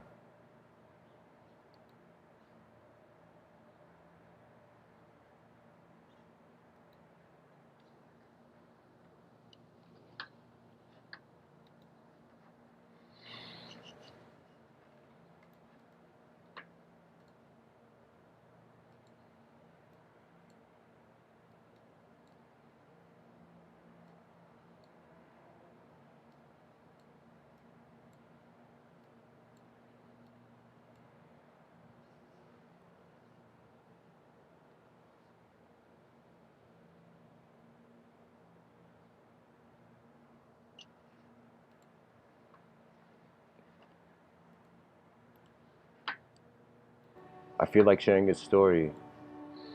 Okay, there we go. In Vedanta, there was this king dreams. So guys, back to the story.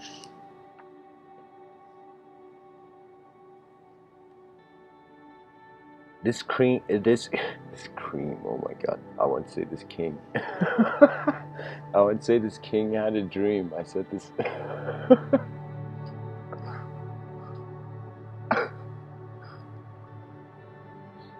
I mean, technically, if you were like a cream manufacturing company, you know, and you were serving royalty all around the planet like a certain unique brand of cream, you would probably name that with a K, right?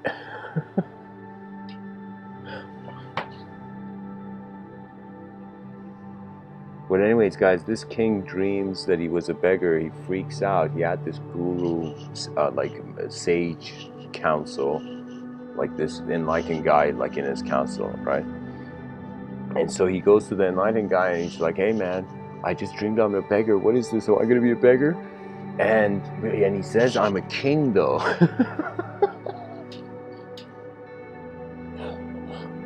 Oh man.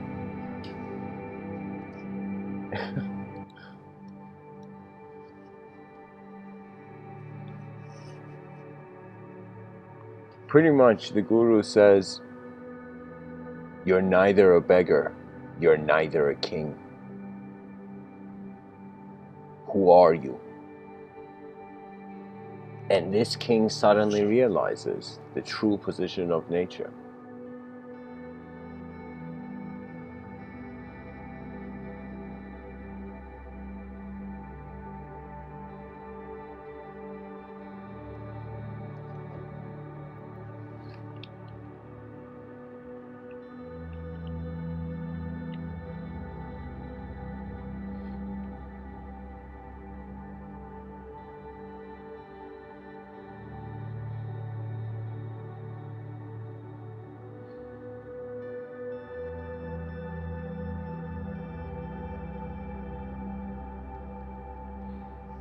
The king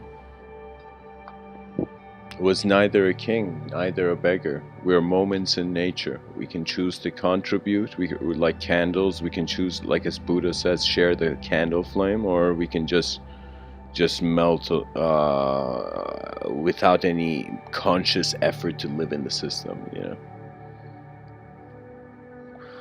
Destruction should no longer be an outcome because we're smart enough to update things before breaking them, you know.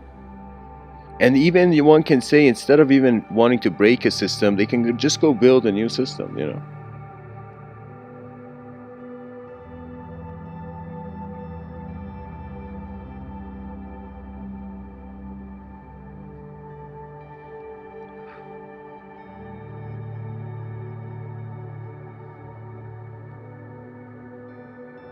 So guys, in the chat section, Billy McGee has said something, a very incredible quote. He says, find peace within yourself or you will destroy your life. Yeah, there is something crucial about being at peace before you move, so you don't end up, you know, in turbulence, piloting turbulently. Pretty much we're attention. We wake up in the morning as attention, right? We're the presence of an attention, and the day is a sequence of activities. So if we can change the quality of our attention to the sequence of activities,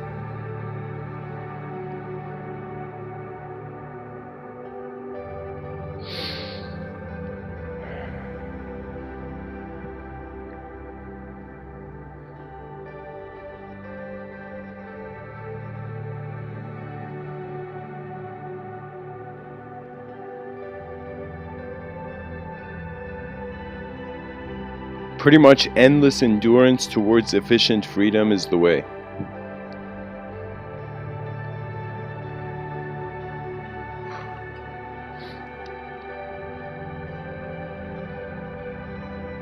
Do we even want to see the future? It could be true that some people don't. It could be that some people, they feel hurt by the system, so they feel they have to hit it back, you know. But when we realize this system is the best, is one of the, it's pretty much like on a galactic island, this is the shelter we've made so far. Collective shelter.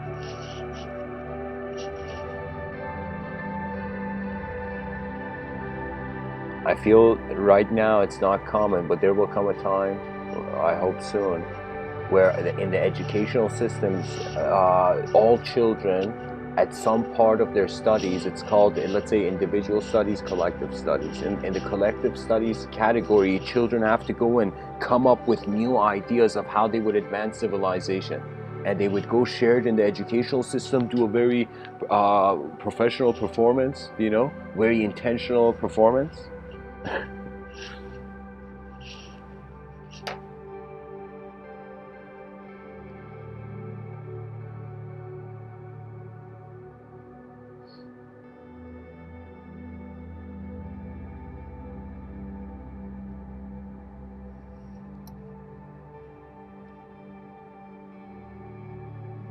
It's like you can't expect the plant to grow if you don't water it. As simple as that. If you don't care for the world, you can't care. It's like you haven't even cared where you want to live in, you know?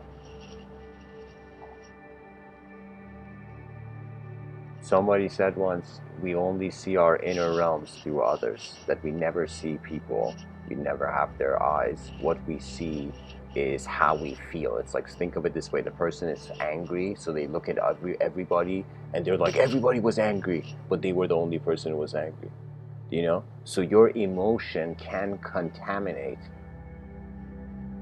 the assumption of the eyes of the other.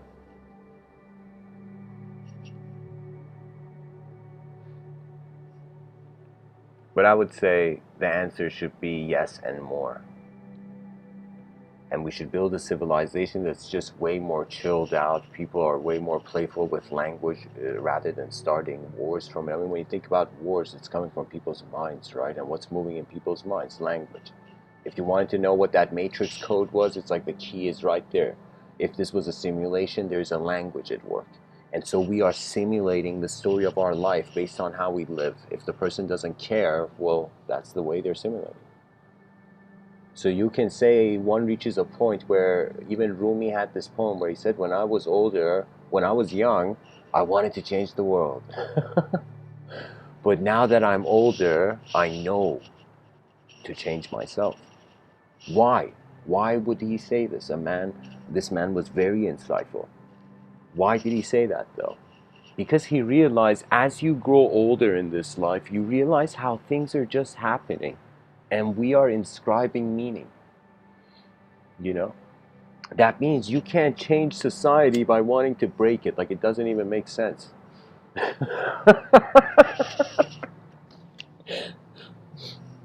It's like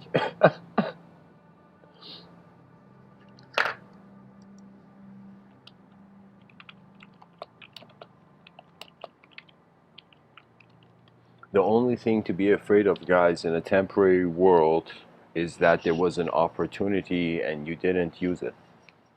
That's it. Everything else, language can move in many ways, Sometimes when I give these talks, I feel like a nature photographer witnessing language move like a wild animal in my inner realms,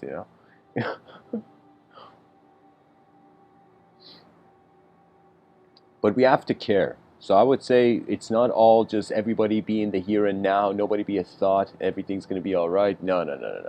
It's like the era of advanced communicators. Now communication is becoming multidimensional. Now it's just getting good to be a human being. Because we're realizing that we can move the object. Like, think about it. People, in regards to mobility, we've mastered moving as an object, right? But now we are just opening up and realizing that we can move as a mind. You can move as a mind, I'm telling you. You can move in your inner realms. But you don't move as thought, you are witnessing movement. Do you see? So it's literally like a cinema, an inner cinema. Okay, where when you notice the watcher is simultaneously, so the self of the inner and outer realms are simultaneous. It's like one light is shining the room into existence. But it's shining the existence in two ways, like yin yang, kind of.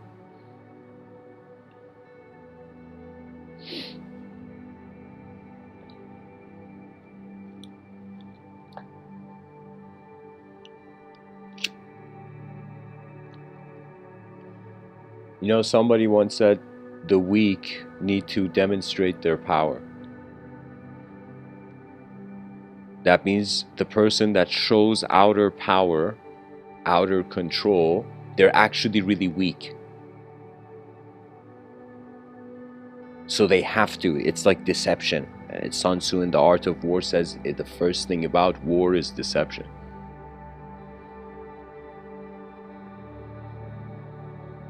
But I'm saying, think of it this way. If both sides keep fighting, what world? For what peace? For who? It has to be civil discourse. That means now is not a time to get people's emotions breaking things in the streets. I don't think people realize all these riots are occupying the police officers that require to actually be somewhere. But some riots are necessary just to get the demonstration and make the point made. You know, like those riots are required, but repetitive riots just as emotional outbursts is chaos. Because let me tell you, tell me in what point in history the mob mentality was sane. There is no example of any mob mentality ever having reason and sanity. Mob mentalities can't build a better world. You know what I'm saying? Gandhi, this guy pretty much lived so that teachers all around the world, you know, could in like, you know, PowerPoint presentations that would take hours to load, show kids that, all right, kids, you see Gandhi, he was nonviolent. Why is that important? Because we're not animals. Why is that important? Because the ancient Greeks said to tame the savageness of man and make gentle the life of this world. That means it's like somebody on fire, of course, they look at the world and they think everything's burning. Do you know? The whole point is to extinguish the flames within and then begin contributing to the outer realms if you can. If you can't, just don't hurt the outer realms. That's the basic.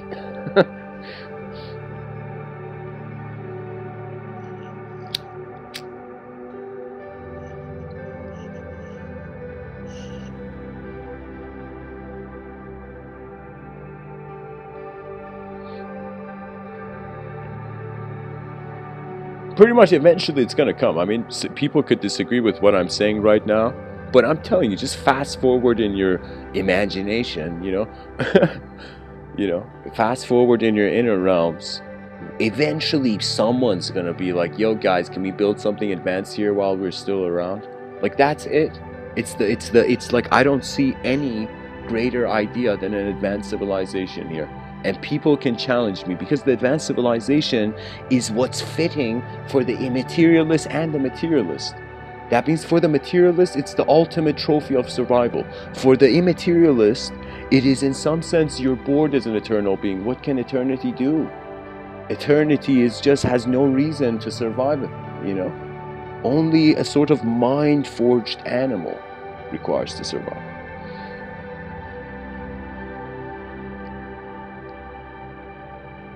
So anyways, guys, I hope this episode was helpful.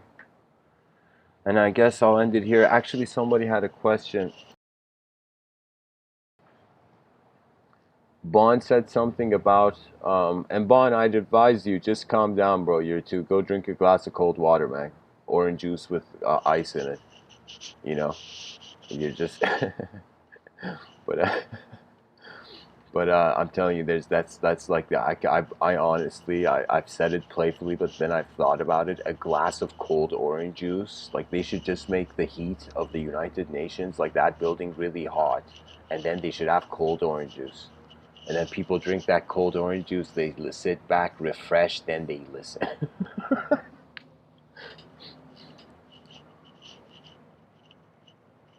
So,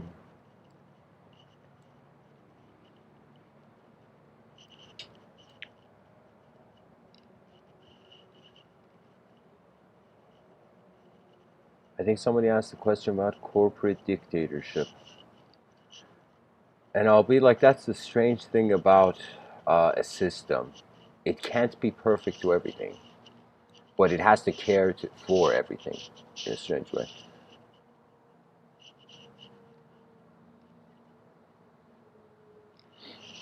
I would say corporation has a mind.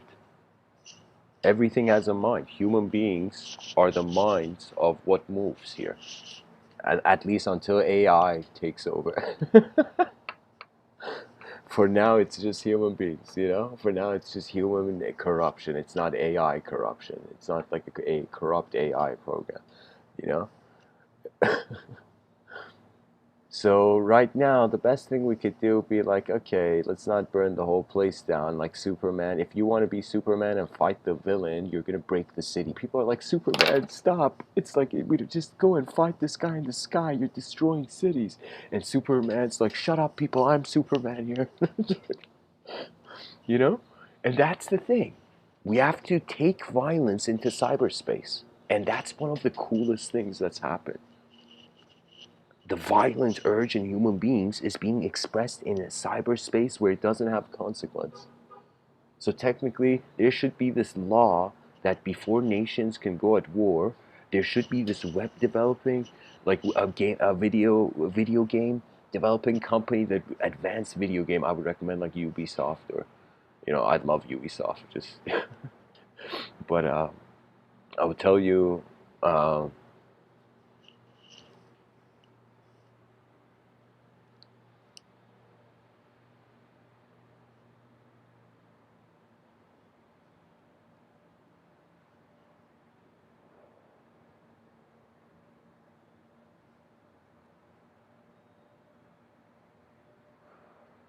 Pretty much the leaders of nations, they should play a cyberspace simulation of their exact militaries in a video game. They should pretty much fight with a video game instead of millions of people dying before. And whoever wins, we suggest, okay, this person won. You know, I'm saying it's like the physical violence can be taken to cyberspace, and peaceful, physical oriented actions could happen. I would say if we created jetpacks, that would get rid of violence. People would be so fascinated. It would literally be like a miracle if we just had jetpacks. Imagine you never had to take a vehicle to work. People were just jumping from rooftop to rooftop, and there were even platforms in the sky. You know, I had this vision of in my inner realms. I write science fiction. Um, that's the science fiction is where you can get the most intense ideas out. You know, uh, I saw this vision of a school moving over this, what do you call it? Bill, like pretty much, you know how kids get on the bus and they go to school. In the future, I saw this flying school coming above every neighborhood, and kids with jetpacks just getting lunch boxes if there's still a need for them. you know, Getting lunch boxes and just with jetpacks just flying. Oh, the school's here. I gotta go. Imagine kids back like in the future are gonna be like that. And I had this vision that children in the future can just wear virtual reality goggles, that it simulates the school, like in this cyberspace world where the children feel like they've just walked into like a palace, or like walked into an ancient library, or walked even whatever you like to program in that cyberspace realm. You could make the whole school seem like an elfish kingdom, you know? Like Terrence McKenna, when he spoke about cyberspace. I don't know if he mentioned this. His mind really looked far into cyberspace, but I could see that it could really be the fulfillment of our dreams. Like they said, yo, follow your dreams. They weren't wrong. Cyberspace is making the dreams real now. Do you see the whole effort of the mind, that it's like within this space and it just wants to get out? you know?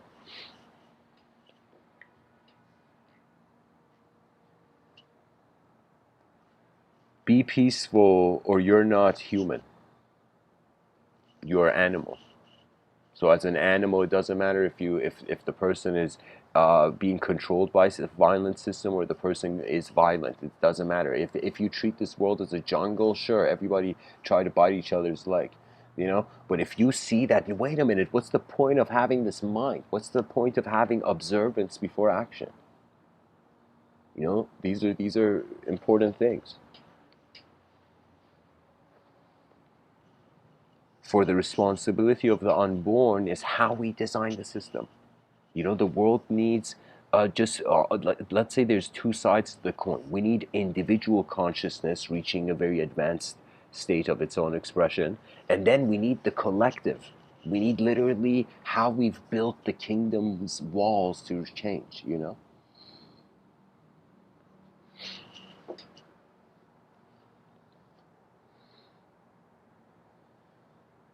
That means when Terence McKenna said nobody knows enough to worry, that literally means we're just taking snapshots from a river of a changing world, you know? So, anyways, I don't know what to tell you, Bon, about corporate dictatorship. That it's foolishness. That means if it's like if you understand genius is shy, you try to create an efficient and free space. That means if I ran a company, there would be no time. You know, this may sound strange, but I mean, I've written like an essay on corporate culture, like personality of the company, like how the corporate space is. Oh my God, literally you can watch it and see like you can update it in so many ways, you know.